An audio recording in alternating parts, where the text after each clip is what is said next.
So, hey guys, I'm super excited today. I am sitting here via Zoom with Lisa Lanham. She is a partner at Alston and Bird LLP, and super excited to speak with her today.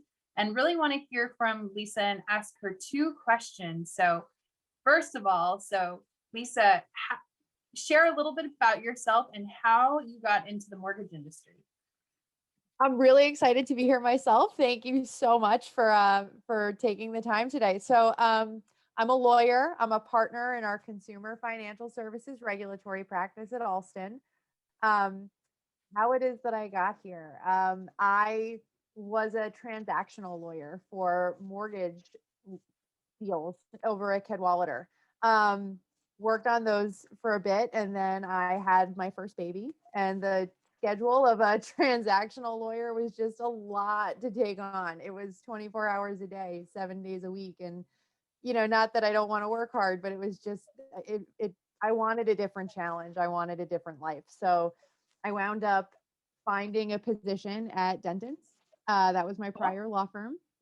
And they had a need for somebody with a transactional background who had done some work in the regulatory space. And while I was in law school at University of Miami, I worked for the Miami regional office and the New York regional office of the SEC. So the experience of, being with a regulator, a federal regulator, and having the transactional background, it was a natural fit when I made it to Dentons. And I just really enjoyed the work, and I gravitated much more towards state licensing and federal Mhm. approvals. I liked that there was a legal aspect to it, but there was also a relationship aspect to it. And I think one of my strengths as a lawyer really is my ability to communicate with people. So I just felt like it really worked for me. I really enjoyed it. And those long days, though they still happen all of the time. And now I have two kids. so Awesome. um, I enjoy what I'm doing. So I find that it's not such a burden to do what I do. It's something that I'm super proud of now. And I'm glad that my little girls are seeing mommy get to go forth and conquer in the mortgage That's regulatory space. Yeah, that's awesome. Has it been a big change for you working from home and kind of are your not sure how old your girls are, but has it been I would think it would be super exciting for them to be able to see you kind of more closely doing what you do. It's different for sure. I mean, we're super fortunate that we live in a place where the girls can still be in school full time, 5 days a week. Oh wow. Yeah, I mean, I'm not working out of Manhattan anymore, but the girls are still in school, but it's still kind of exciting because I'm not traveling as much. They get to hear me on conference calls. I've got a walking desk right behind me, and like Oh, sometimes they'll just hang out in here and walk on the treadmill and listen to me work. And they ask me, they're 7 and 5, and now they'll ask me real questions about my day. How was your day, mom? It sounded like that was tough. oh, that's awesome. That's That's fun. awesome. So kind of my second question for you, kind of a good natural segue, so there's been a resurgence of the MBA New Jersey, this women's committee.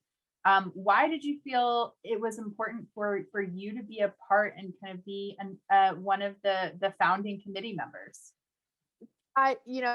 Great question. So I am co-chair of our women's initiative for the New York office here at Alston. And I'm also on our national steering committee for our women's initiative for the entire firm. Um, Mortgage is especially the finance aspect of it. It's a male dominated field. And there are just there's a lot of good men in it, but there's just differences between men and women. And sometimes it's really hard to sort of, as a woman, make your way and assert yourself and, you know, find the path that fits you. And for a lot of reasons, I find that people just sort of gravitated towards me, asking me for advice, because I seem to just kind of be getting it, like I relate, like I said, one of my strengths is my ability to create relationships with people, and I didn't have as difficult of a time. So I wound up mentoring a lot of women and hearing a lot of these problems and helping them through certain issues that they've been having. And I just it's given me a lot of personal joy and satisfaction being able to do that. I love being co-chair of the Women's Initiative in New York. We have some really exciting events and, mentorship opportunities, and we call it sponsorship here, but Yeah. um, but I really love it. And to be one of the founding members here and draw on both of my strengths, the mentorship and the fact that I'm a partner in a consumer finance regulatory practice. And we do work with cybersecurity and state licensing and all sorts of stuff. It's really exciting, really exciting. And I just think the way that the women relate to each other and the founding members, um, it's just going to be such a great trajectory. We've got people who are really focused on actions. I'm somebody that's action based. I don't want to necessarily just have a forum to vent and have my problems be heard. Sometimes I really want somebody to listen and then take me by the hand and say, okay, I'm going to help you through it, and this is how. And I Here's what think we're that's going to do about it. yeah, and I think that's a common thread amongst all of us. And I'm excited when I get off of our calls, So Yeah. that's what led me to do it. Every time we meet, I'm glad that I did. And I'm really looking forward to everything that we're going to do together. I just think the memberships, it's going to be awesome for people that can get involved.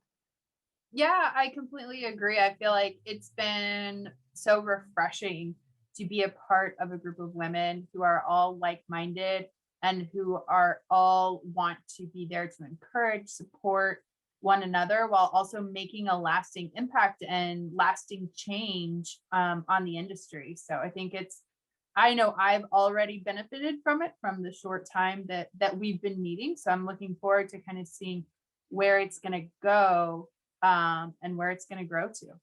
I agree. I think I've talked about it with Laura. One thing that I always say to my girls is that just because a woman hasn't done it doesn't mean that a woman can't do it. I Right. feel like there's lots of people right now that want to focus on things that haven't been done yet and look at them as challenges and not opportunities.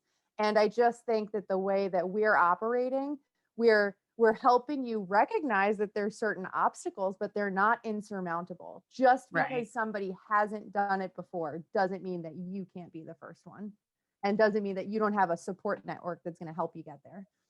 Absolutely. And what a powerful message too. And if we can be part of changing people's mindsets to believing that about themselves, that they're capable of doing things that no one has done before, like It's life changing. Yeah. super cool. Yeah.